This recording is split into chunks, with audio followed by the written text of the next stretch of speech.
Friends, मैं अभी मौर्य आप लोगों को स्वागत करता हूं अपनी इस यूट्यूब फैमिली में। यार कल हम लोगों ने पढ़ा था संविधान, हम लोगों ने कल स्टार्ट किया था, उससे रिलेटेड हमारा क्या है, थोड़ा सा टॉपिक बच गया था, तो इस वजह से यार हम लोग क्या करेंगे, उसको आज कवर करने की कोशिश करेंगे। यार हम संविधान को 4 पार्ट में पढ़ेंगे, 4 पार्ट में पढ़ेंगे। पहला पार्ट हमने कंप्लीट कर दिया था। यार थोड़ा सा छोटा वीडियो बनाता हूँ, इस वजह से थोड़ा सा दिक्कत हो रही है, बाकी और कुछ नहीं है। तो आज हम लोग यार स्टार्ट करेंगे, शुरू करते हैं हम इसका दूसरा पार्ट, ठीक है।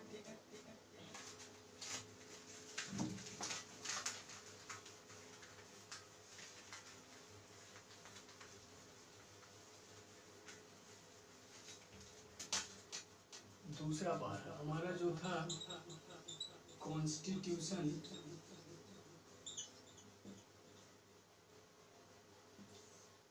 इसका हम लोग सेकेंड पार्ट पढ़ेंगे, यानी ये हमारा सेकेंड लेक्चर है। 4 लेक्चर में हम पूरा संविधान कवर कर लेंगे, जितने भी हमारे महत्वपूर्ण अनुच्छेद हैं, एग्जाम पॉइंट ऑफ व्यू से जितने भी हमारे इंपॉर्टेंट है उनको हम कवर करने का प्रयास करेंगे। यार कल हमारा कहाँ तक हुआ था, राष्ट्रपति शायद हम लोगों ने कवर कर लिया था, राष्ट्रपति तक हम लोगों ने कवर कर लिया था। आज हम यार राष्ट्रपति के बाद देखेंगे उपराष्ट्रपति के बारे में। किसके बारे में देखेंगे? उपराष्ट्रपति के बारे में देखेंगे कि किस आर्टिकल के तहत उनका वर्णन किया गया है। देखते हैं।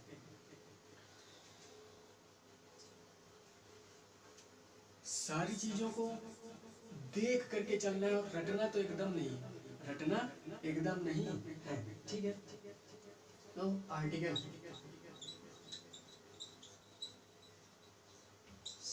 63, आर्टिकल 63 में क्या दिया गया है? आर्टिकल 63 में ये दिया गया है कि हमारे भारत के लिए, जो हमारे भारत के लिए, भारत में एक राष्ट्रपति का पद बनाया जाएगा, वो हमने देख लिया है, ठीक है, आर्टिकल 52 के तहत, ठीक। उसी तरीके हमारे भारत में एक संवैधानिक पद और बनाया गया है, जिसका नाम हम लोग उपराष्ट्रपति का बनाते हैं। उपराष्ट्रपति का भी एक संवैधानिक पद बनाया गया है आर्टिकल 63 के तहत, ठीक है। आर्टिकल 63 के तहत एक पद बनाया गया है, किसका? उपराष्ट्रपति का। किसका बनाया गया है? उपराष्ट्रपति का। ये हम लोग किसके बारे में पढ़ रहे हैं? ये उपराष्ट्रपति के बारे में है, पढ़ रहे हैं। इसको मैं इसलिए डिवाइड कर दिया हूँ कि थोड़ा सा याद करने में आसानी रहेगी, ठीक है। उपराष्ट्रपति के बारे में, उपराष्ट्रपति के बारे में हम लोग पढ़ रहे हैं, ठीक है। तो आर्टिकल 63 के अंतर्गत राष्ट्रपति का पद होगा, एक संवैधानिक पद होगा, राष्ट्रपति का एक संवैधानिक पद होगा। पद का वर्णन 63 में किया गया है, आर्टिकल 63 में किया गया है। अब यार किया तो गया है, इसके बाद हमारा आता है आर्टिकल 64। आर्टिकल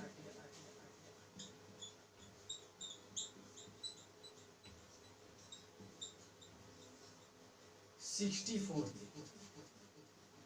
उपराष्ट्रपति का पद तो दे दिया गया है, लेकिन इसमें क्या कह रहा है कि जो हमारे उपराष्ट्रपति जी होंगे वो राज्यसभा के सभापति के रूप में कार्य करेंगे। किसके रूप में कार्य करेंगे यार? सभापति के रूप में कार्य करेंगे। आप लोगों ने देखा होगा, ज्यादातर यार जानते हो क्यों उपराष्ट्रपति के उसमें काम करते हैं? क्योंकि यार उपराष्ट्रपति का काम ज्यादा होता नहीं है। राष्ट्रपति जी जब कहीं चले गए, ठीक है, या नहीं है, कहीं और चले गए, दूसरी जगह चले गए, तो उपराष्ट्रपति जी जो हमारे होते हैं वो उनका पद या कार्यभार संभालते हैं।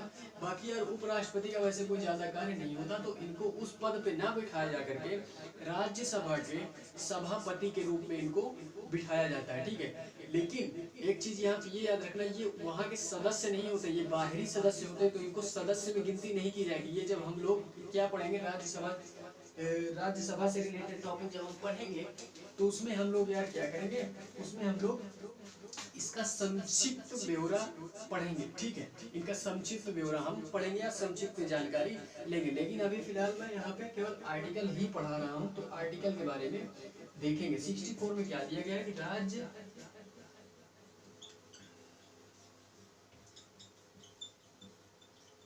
सभा के सभापति के रूप में कार्य करते हैं।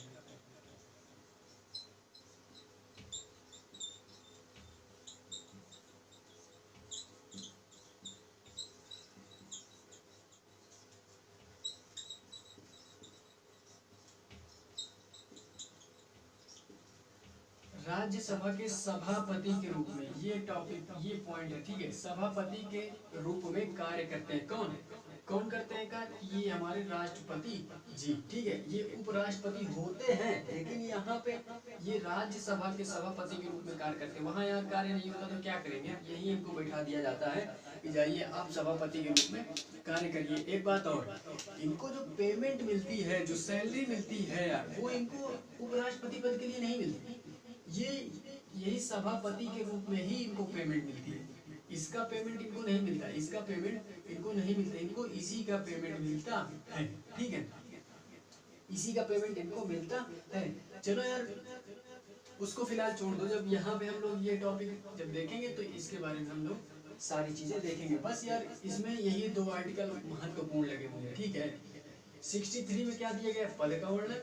64 में क्या किया गया, राज्यसभा के सभापति के रूप में कार्य करें ये हमारे उपराष्ट्रपति जी, ठीक है। उसके बाद यार हम लोग देखते हैं प्रधानमंत्री से रिलेटेड कुछ हमारे आर्टिकल है, प्रधानमंत्री जी से रिलेटेड, तो उसको यार हम लोग देखने का प्रयास।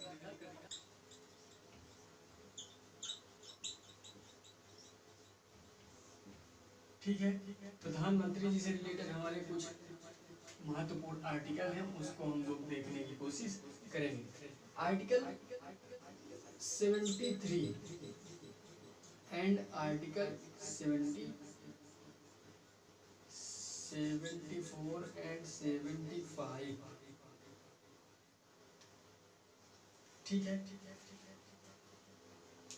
74 एंड 75। 74 में, आर्टिकल 74 में क्या दिया गया है, आर्टिकल 74 में ये दिया गया है कि मंत्री परिषद, यानी मंत्री परिषद के बारे में दिया गया है आर्टिकल 74 में। इसमें प्रधानमंत्री के बारे में आर्टिकल 5 में दिया गया है।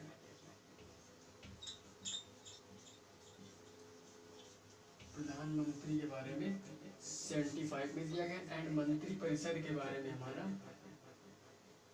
74 में दिया गया है।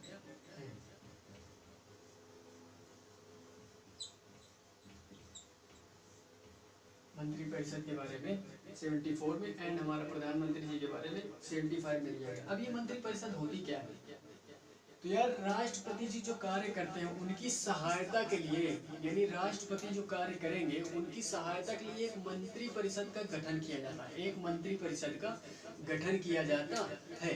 केंद्र की बात हो रही है, अभी जितने भी आर्टिकल पढ़ाए हूँ सारे केंद्र के है पढ़ा रहा हूँ, राज्य की बात अब हम लोगों ने नहीं की, ठीक है। तो राष्ट्रपति की सहायता के लिए क्या होता है, मंत्री परिषद का गठन किया जाता है। किसका गठन किया जाता है, मंत्री परिषद का गठन किया जाता है। इसी मंत्री परिषद के जो हेड होते हैं हमारे, वो प्रधानमंत्री जी होते हैं। इसी मंत्री परिषद के हेड हमारे कौन होते हैं, प्रधानमंत्री जी होते हैं, ठीक है। ये भी हमारे मंत्री परिषद के ही एक क्या होते हैं, मंत्री होते हैं। ये मंत्री परिषद में क्या होंगे, मंत्री ही ना होंगे यार, तो हमारे क्या होंगे, आर्टिकल 74 में क्या दिए गए हैं, मंत्री परिषद का गठन किया गया है, वो भी किसकी सहायता के लिए, राष्ट्रपति की सहायता के लिए मंत्री परिषद। एंड आर्टिकल 75 में दिया गया है कि प्रधानमंत्री के बारे में दिया गया है, वो भी हमारा प्रधानमंत्री के बारे में दिया गया है, जो कि हमारे मंत्री परिषद के क्या होंगे यार, हेड होते हैं।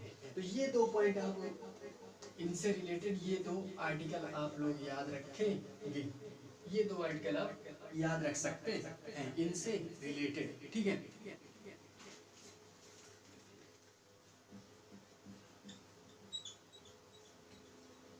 संसद,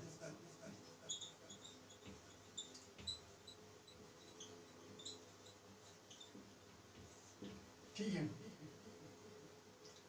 हमारी जो संसदीय व्यवस्था है वो कहाँ से ली गई है, हमारी जो संसदीय व्यवस्था है, पहली बात तो ब्रिटेन से ली गई, ठीक है। हमारे देश में जो संसदीय व्यवस्था चल रही है वो ब्रिटेन से ली गई है, ठीक है। कहाँ से ली गई यार, वो ब्रिटेन से ली गई, ब्रिटेन के संविधान से हमारी ली गई है, तो इसे भी आप लोग ध्यान देंगे।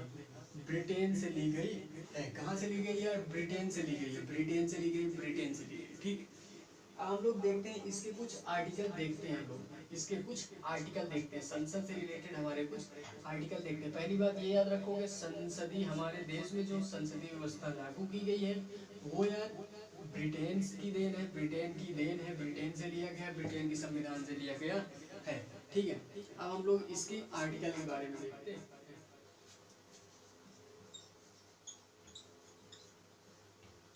आर्टिकल 79, आर्टिकल 79 में संसदीय व्यवस्था,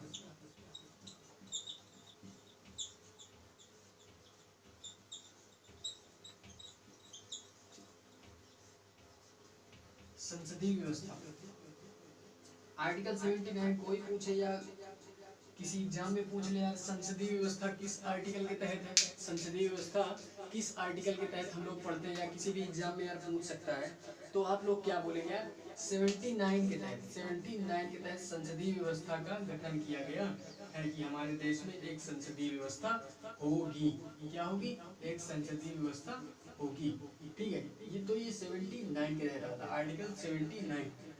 ये आर्टिकल बहुत जरूरी है यार, बहुत जरूरी है, बेसिक है, सारा बेसिक है यार, बेसिक है। बाकी अगर कुछ भी हम कुछ हमारे आर्टिकल अगर छूट जाते हैं तो यार जब हम लोग स्टैंडर्ड बुक पढ़ेंगे, एक लक्ष्मीकांत नाम की बुक आती है, लक्ष्मीकांत सर की, नाम तो ऐसे ले रहा हूँ जैसे लग रहा है मैं मतलब बहुत वो नहीं हूँ। जब लक्ष्मीकांत सर की जब बुक हम लोग पढ़ेंगे तो उसमें जो आर्टिकल हमारे छूट जाएंगे यार उनको वहाँ पे कवर कर लेंगे। ठीक है, लेकिन इतना तो आप लोग जान सकते हैं, ठीक है, इतना तो यार जानने का वो होना चाहिए ना, जो छूट जाएगा हम लोग आगे देख लेंगे। बाकी जो इम्पोर्टेंट इसको तो यार बहुत ही जरूरी है जानना। ठीक है, 79 के तहत संसदीय व्यवस्था एंड आर्टिकल 80, आर्टिकल 80 में क्या दिया गया है, संसदीय व्यवस्था। आप लोगों को मैंने बताया नहीं, लेकिन फिर भी जब हम ये पढ़ेंगे तो उसमें देखेंगे यार संसद के कितने पिलर होते हैं। ठीक है, संसद के कितने पिलर होते हैं, लेकिन मुख्य रूप से हमारे दो ही पिलर होते हैं। संसद के हमारे मुख्य दो पिलर होते हैं। पहला हमारा क्या होता है, राज्यसभा एंड लोकसभा। तो वही 80 में क्या दिया गया है, राज्यसभा के बारे में दिया गया है।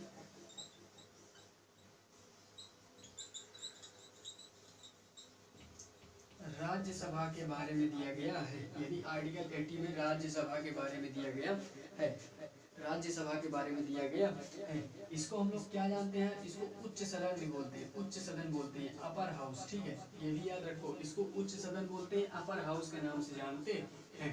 ठीक है, तो राज्यसभा के बारे में आर्टिकल 80 में दिया गया है।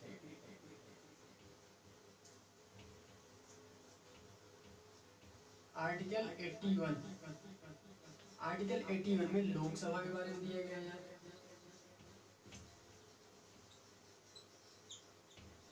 लोकसभा के बारे में दिया गया है आर्टिकल 81। आर्टिकल 81 में क्या दिया गया है, लोकसभा के बारे में दिया गया है। इसको हम लोग या निम्न सदन के नाम से जानते हैं, या इसको लोअर हाउस बोलते हैं, निम्न सदन या लोअर हाउस के नाम से जानते हैं। ठीक है, तो पहले हम लोगों ने क्या देखा, संसदीय व्यवस्था हमारी कहाँ से ली गई, तो ब्रिटेन से ली गई है। कहाँ से ली गई, ब्रिटेन से ली गई है। ठीक है, इसमें हम लोग जो पहला आर्टिकल देखते हैं, संसद में जो हमारा पहला आर्टिकल हम लोग देखते हैं वो है 79। क्या है 79, आर्टिकल 79। 79 में क्या दिया गया है, संसदीय व्यवस्था दी गई है। हमारे देश में संसदीय व्यवस्था अगर अपनाया गया है तो 79 के तहत, यानी संवैधानिक रूप से वो आर्टिकल 79 के उसमें दिया गया है। एंड यार 80 में क्या दिया गया है, 80 में दिया गया है राज्यसभा के बारे में। 80 में दिया गया है जो हमारा संसद जो होती है उसके दो पिलर होते हैं। पहला हमारा कौन सा होता है, राज्यसभा, दूसरा हमारा लोकसभा। तो यही राज्यसभा के बारे में कहाँ दिया गया है, पहली बार इसके बारे में दिया गया है इसमें, एंड इसके राज्यसभा के बारे में दिया गया है 80 में, एंड लोकसभा के बारे में दिया गया है 81 में। ठीक है, सिंपल है यार, आप लोग याद कर सकते हैं, एकदम सिंपल है। इसके बाद हम लोग आगे चल रहा है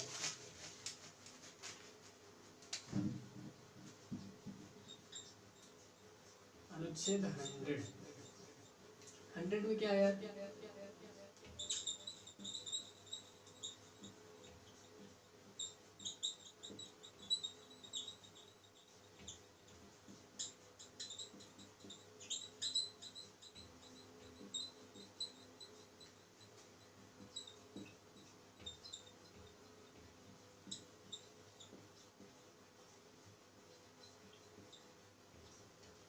अध्यक्ष महोदय निर्णायक मत दे सकते हैं। क्या कर सकते हैं, अध्यक्ष महोदय निर्णायक मत दे सकते हैं। तो इसकी शक्ति दी गई है इनको 100 में, इसकी शक्ति इनको दी गई है। यानी जो भी हमारे अध्यक्ष होंगे, चाहे वो लोकसभा के सभापति, वो लोकसभा के क्या बोलते हैं, लोकसभा के जो हमारे अध्यक्ष होंगे, उनको यह शक्ति दी गई है कि आप निर्णायक मत दे सकते हैं, निर्णायक मत दे सकते हैं। अब निर्णायक मत का कहने का क्या तात्पर्य है? निर्णायक मत से हमारा क्या तात्पर्य है? निर्णायक मत से यार ये तात्पर्य है कि मान लो, निर्णायक मत से हमारा तात्पर्य क्या है? निर्णायक मत से ये तात्पर्य है कि आप मान लीजिए लोकसभा में चुनाव हुआ, ठीक है, लोकसभा में क्या हुआ, चुनाव हुआ। अब उसमें यार जो पार्टियां हैं, मतलब मान लो दो पार्टियां हैं, दोनों को वोट मिला, दोनों को बराबर बराबर वोट मिला। क्या मिला? दोनों को, इनको भी 50% वोट मिला, इनको भी 50% वोट मिला। तो अब उसमें यार कौन निर्णय देगा? कहाँ निर्णय हुआ कि कौन जीता कौन नहीं जीता?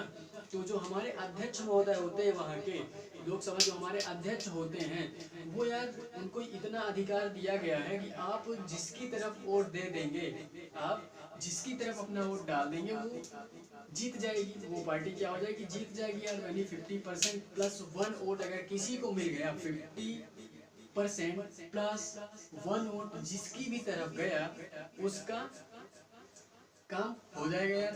तो वही जो निर्णायक, उसी को निर्णायक मत बोलते हैं। तो अध्यक्ष महोदय जिसको भी अपना निर्णायक मत दे देंगे यार, उसकी पार्टी हो जाएगी। तो ये इसका अधिकार इनको कहाँ दिया गया है? आर्टिकल 100 के तहत दिया गया है कि आप निर्णायक मत दे सकते हैं किसी भी पार्टी को, ठीक है, अगर उनका मतलब इक्वल पार्ट में अगर वोटिंग हो जाती है तो, ठीक है, अगर इक्वल में वोट हो जाती है तो आप उनको क्या कर सकते हैं?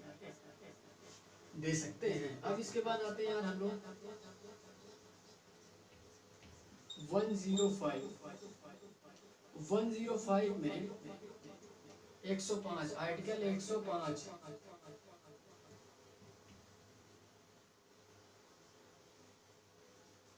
आर्टिकल 105 में दिया गया संसदीय विशेषाधिकार।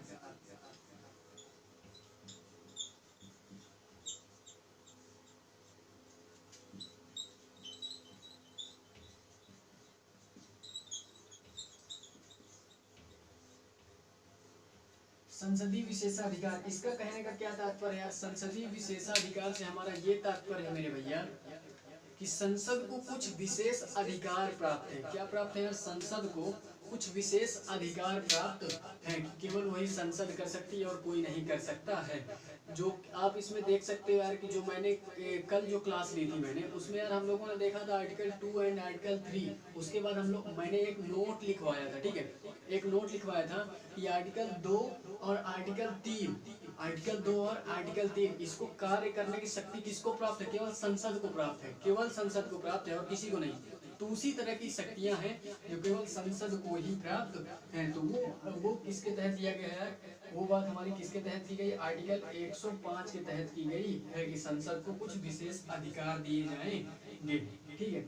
अभी और भी अधिकार है, जैसे आर्टिकल 32 हो गया, वो आर्टिकल 32, 33, 33, 34, ठीक है, 35 हो गया, ये तीनों आर्टिकल तो वो भी संसद के अंडर में ही है, ठीक है। वो जब मैं पढ़ाऊंगा वो हमारा किस में आता है? 33, 34 एंड 35 जानते हो किस में आता है? ये मौलिक अधिकार में आता है। कल मैंने बताया था, यार 12 से लेकर के 35 के बीच में मौलिक अधिकार के बारे में दिया गया है। तो इसका जब अलग लेक्चर लाएंगे, यानी जब ये खत्म हो जाएगा तो इसके बाद उसी को शुरू करेंगे, तो उसको देखेंगे हम लोग 12 से लेकर के 13, 14, 15 और डिटेल में उसको देखेंगे। तो वहाँ आपको पता चल जाएगा। मुझे आई होप यार, मुझे लग रहा है कि पढ़ने में मजा आ रहा होगा मेरे भैया लोगों को, ठीक है यार। अच्छा लगे यार तो लाइक जरूर करना, लाइक से मुझे पता चल जाएगा यार कि मैं कैसा मतलब कर पा रहा हूँ, हाँ, कोशिश अच्छी है या नहीं। आप लोग ये तो बता सकते हो कि कोशिश बंदे की कैसी है, बाकी और यार आपके ऊपर है, ठीक है।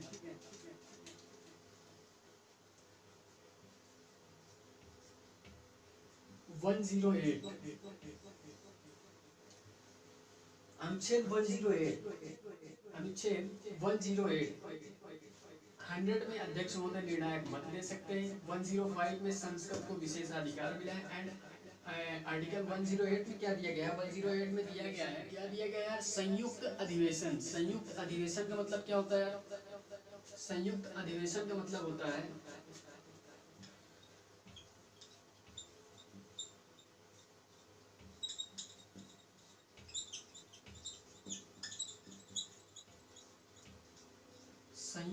अधिवेशन, जो हमारे राष्ट्रपति जी हैं वो संयुक्त अधिवेशन बुला सकते हैं या उसी को संयुक्त अधिवेशन के नाम से जानते हैं, संयुक्त अधिवेशन के नाम से जानते हैं, ठीक है। अब ये संयुक्त अधिवेशन बुलाता कौन है? राष्ट्रपति। संयुक्त अधिवेशन बैठाता कौन है या बुलाता कौन है? तो राष्ट्रपति जी बुलाते हैं संयुक्त अधिवेशन। और इसकी बैठक की, ये संयुक्त अधिवेशन के बैठक की अध्यक्षता कौन करते हैं? तो लोकसभा अध्यक्ष करते हैं। कौन करते हैं?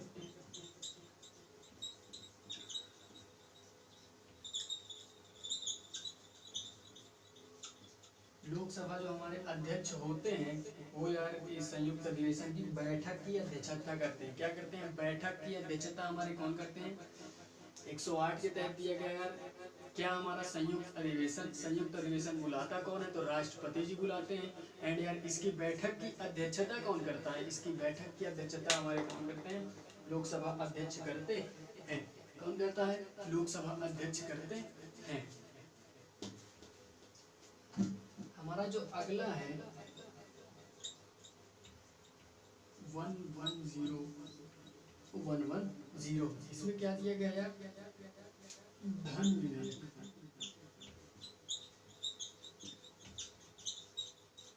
इसमें धन विधेयक के बारे में दिया गया है।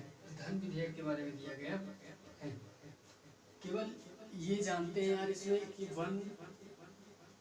110 में ये दिया गया है धन विधेयक के बारे में। किसका प्रावधान किया गया है? धन विधेयक का प्रावधान किया गया है। बाकी यार जब हम लोग पढ़ेंगे, एक चैप्टर है हमारा, ठीक है, एक चैप्टर है हमारा किससे रिलेटेड? विधेयक से रिलेटेड कि धन विधेयक, वित्तीय विधेयक, ठीक है। तो उससे रिलेटेड जो हमारा टॉपिक होगा उसमें हम लोग कवर करेंगे कि धन विधेयक क्या होता है, वित्तीय विधेयक क्या होता है, ठीक है, सारी चीज़ें कवर करेंगे। लेकिन अभी हम लोग यहाँ पे केवल ये देखते हैं 110 के तहत धन विधेयक दिया गया है, ठीक है, धन विधेयक का प्रावधान किया गया है, ठीक। अब इसमें यार एक ये पॉइंट आता है कि कौन डिसाइड करता है कि ये धन विधेयक है या वित्तीय विधेयक है? कौन डिसाइड करता है? तो इसको भी यार हम लोग वहीं जानेंगे। चलो ठीक है यार, वहीं जानेंगे, ठीक है, वहीं जानेंगे। लेकिन फिर भी थोड़ा सा, चलो इसको यही लोकसभा अध्यक्ष यार डिसाइड करते हैं, यही लोकसभा अध्यक्ष डिसाइड करते हैं ये धन विधेयक है या वित्तीय विधेयक है। कौन डिसाइड करता है? लोकसभा अध्यक्ष। इसका बताते हैं कि ये कोई भी विधेयक धन विधेयक है या वित्तीय विधेयक है, ये हमारे लोकसभा अध्यक्ष डिसाइड करते हैं। ये किस आर्टिकल के तहत दिया गया है? 110 के तहत दिया गया है। किसके तहत दिया गया यार? 110 के तहत दिया गया है। यार ये हमारे मतलब अभी भी यार ये किससे रिलेटेड है? चल रहा है हमारा पार्लियामेंट से रिलेटेड ही चल रहा है। ये आर्टिकल सारे हमारे किससे रिलेटेड चल रहे हैं? पार्लियामेंट से रिलेटेड चल रहे हैं। और एक दो है हमारे आर्टिकल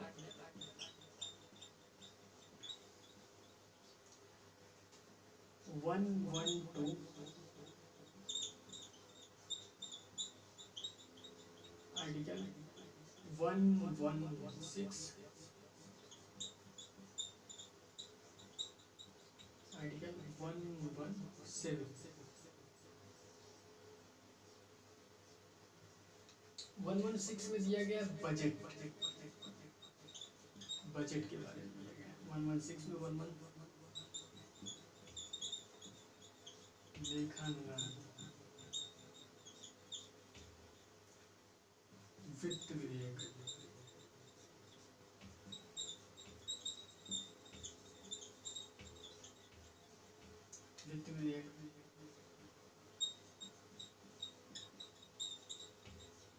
वार्षिक वित्तीय लेन देन,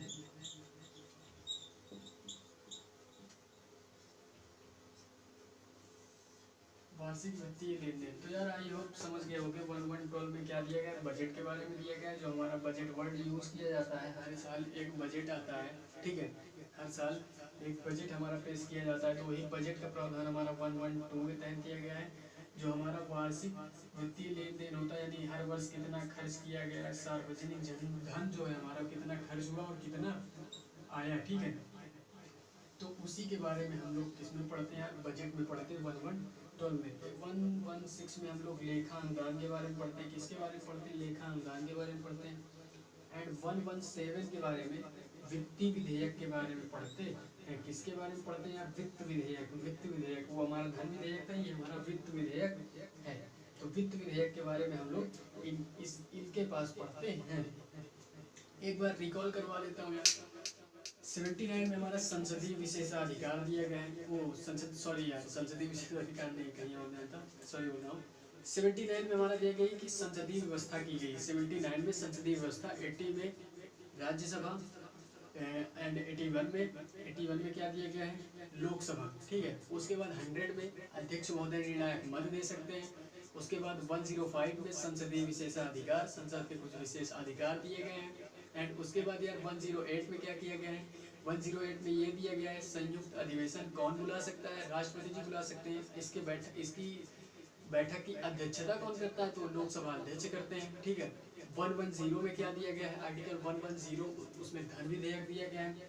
कोई भी विधेयक हमारा धन विधेयक होगा या वित्त विधेयक होगा, इसको डिसाइड कौन करते हैं? तो ये भी हमारे लोकसभा अध्यक्ष करते हैं।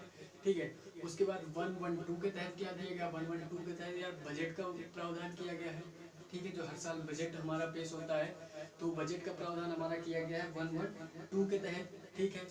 वार्षिक वित्तीय जो सार्वजनिक धन जो हमारा होता है, वो कितना खर्च हुआ, कितना आया, इससे रिलेटेड सारी चीजें। ठीक है।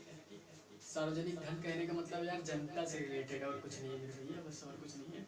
ठीक है। उसके बाद हमारा 1112 देख लिया। 1116 के तहत हमारा लेखा अनुदान दिया गया है। एंड 1117 के तहत हमारा वित्त विधेयक दिया गया है। अब हम लोग यार कुछ आर्टिकल हमारे सुप्रीम कोर्ट से रिलेटेड है। ठीक है। सुप्रीम कोर्ट से रिलेटेड हमारे कुछ आर्टिकल हैं, उनको भी हम लोग यहाँ देखने का प्रयास।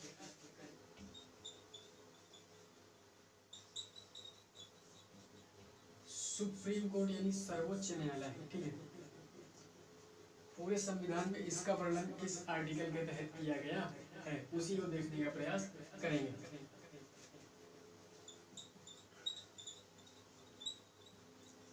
आर्टिकल 124,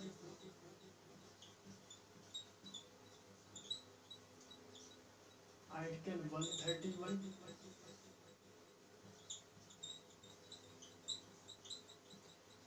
आर्टिकल 137,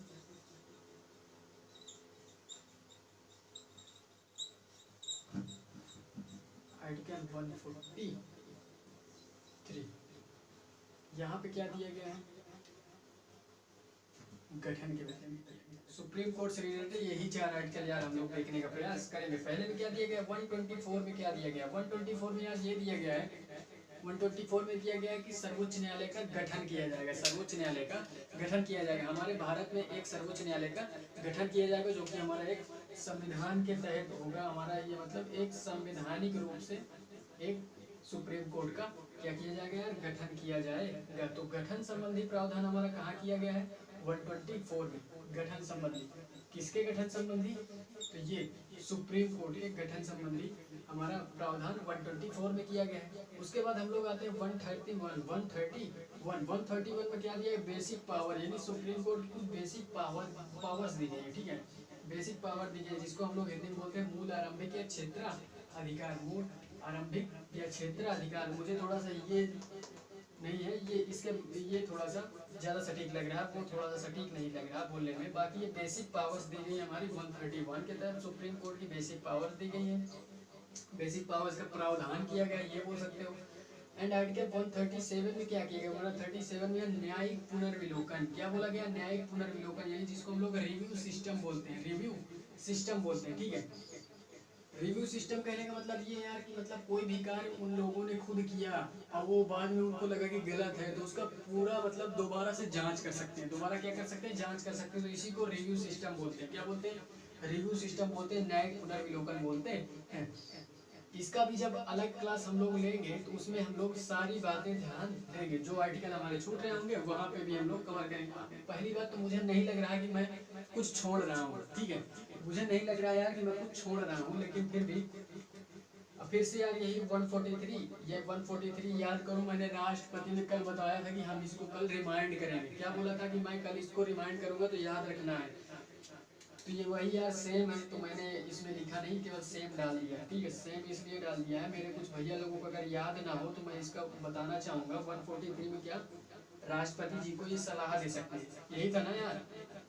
राष्ट्रपति जी को क्या कर सकते हैं, कानूनी सलाह दे सकते हैं, लेकिन राष्ट्रपति उस सलाह को मानने के लिए बाध्य नहीं होते हैं, बाध्य नहीं होते हैं, बाध्य नहीं होते हैं। तो ये यार हमारा सुप्रीम कोर्ट से रिलेटेड या सर्वोच्च न्यायालय से रिलेटेड ये हमारे 4 आर्टिकल महत्वपूर्ण है। तो आई होप यार आप लोग इनको याद रखोगे, आप लोग क्या करोगे यार, याद रखोगे, ठीक है।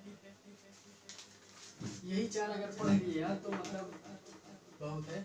इन्हीं से क्वेश्चन घुमा फिरा के पूछा ही जाता है यार, क्वेश्चन इन्हीं से घुमा फिरा करके पूछा ही जाता है, बाकी और कुछ नहीं है, और कुछ नहीं है। अब बाकी यार संविधान पढ़ना तो बहुत जरूरी है, चाहे आप स्टेट का कोई भी एग्जाम दे रहे हों या यूपीएससी की प्रिपरेशन कर रहे हों, उसमें तो यार सारी चीज़ों में यार स्टेट पीसीएस का दे रहे हों, किसी का भी आप देंगे यार तो संविधान के 1-2 क्वेश्चन देखने के लिए मिल जाते हैं। वो क्वेश्चन कहाँ से पूछे जाते हैं, वो क्वेश्चन यहीं से पूछे जाते हैं यार, यहीं से पूछे जाते हैं। जो भैया ध्यान देते हैं वो उनका निकल जाता है, जो ध्यान नहीं देते हैं, हल्के में लिए रहते हैं सारी चीज़ों को, वही फिर हल्के हो जाते हैं। देखे हैं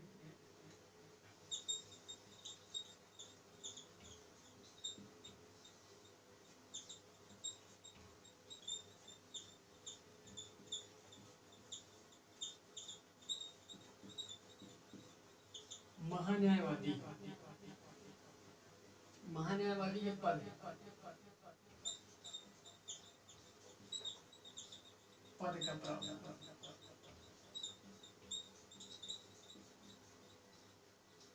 ठीक है। आर्टिकल 76 में दिया गया महान्यायवादी के पद का प्रावधान किया गया। महान्यायवादी होता क्या है इसका हम लोग आगे जब क्लास लेंगे तो जानेंगे, बाकी यहाँ पे थोड़ी सी बता देता हूँ। महान्यायवादी जो होते हैं ये भारत के हमारे विधि अधिकारी होते हैं, विधि अधिकारी होते हैं, विधिवैधानिक पद होता है, यही एक ये और एक हमारा होता है कैग, ये होता है, और हमारा एक होता है कैग। इन्हीं दोनों का क्या किया गया है, संवैधानिक एक पूरा पद बनाया गया है, संवैधानिक पद बनाया गया है, संवैधानिक पद बनाया गया। महान्यायवादी का मतलब होता है भारत के जो महान्यायवादी होते हैं वो विधि अधिकारी होते हैं, इनको विधि अधिकारी के नाम से भी जानते हैं। बाकी आगे इसकी चर्चा हम लोग जब इसका अलग चैप्टर पढ़ेंगे तो वहाँ पे हम लोग इसका डिटेल में पढ़ने का प्रयास करेंगे। बाकी यहाँ पे अगर हम ये जानते हैं कि आर्टिकल 76 में महान्यायवादी के पद का वर्णन किया गया है, इनको हम लोग विधि अधिकारी भी बोलते हैं, विधि अधिकारी, ठीक है, विधि अधिकारी भी बोलते हैं। महान्यायवादी क्या होता है वो हम लोग सारी चीजें देखेंगे। बाकी यहाँ पे केवल आर्टिकल पढ़ा रहे हैं, तो आर्टिकल में ये देखो 76 के तहत महान्यायवादी के पद का वर्णन किया गया है, एंड यार इनको विधि अधिकारी के रूप में भी जानते हैं। लास्ट आर्टिकल, लास्ट है हमारा, इसी को पढ़ाने के बाद हम लोग अपने क्लास की एंड करेंगे, ठीक है। लेकिन हाँ मुझे आप यार ये तो बता सकते हो कि हाँ मैं कैसा मतलब पढ़ा रहा हूँ, कैसा पढ़ा रहा हूँ, ये तो आप बोल सकते हो ना कि हाँ बंदे का प्रयास कैसा है, ये कमेंट करके आप जरूर बताएंगे, ठीक है। 76 के बाद क्या दिया गया है, 76 आर्टिकल 76 के तहत क्या दिया गया था यार, महान्यायवादी पद का वर्णन किया गया था आर्टिकल 76 में। ये हमारे विधि अधिकारी होते हैं, भारत के हमारे कौन होते हैं, विधि अधिकारी होते हैं। एंड 148 में क्या आर्टिकल 148 में क्या दिया गया, कैग का वर्णन किया, कैग के पद का वर्णन किया गया, जिसको हम लोग हिंदी में क्या बोलते हैं, नियंत्रक महालेखा परीक्षक के नाम से जानते हैं। इनका मुख्य कार्य क्या होता है, जनता का यानी सार्वजनिक धन, सरकार ने कितना सार्वजनिक धन कितना आय किया, कितना व्यय किया, उस पर रिपोर्ट बनाती है हमारी कैग जो होती है, उस पर रिपोर्ट बनाती है, क्या करती है, रिपोर्ट बनाती है। तो ये आर्टिकल 148 के तहत दिया गया है। तो आज के लिए यार बस इतना ही। थैंक यू मेरे भैया, आराम से पढ़ते रहो, एंजॉय करते रहो यार, बस जरूर करो यार, लाइक सब्सक्राइब करो यार, छोड़ दो ठीक है, लेकिन कम से कम बताओ तो सही किस हूँ, बस और कुछ नहीं चाहिए, बस यार एंजॉय करते रहो, पढ़ते रहो।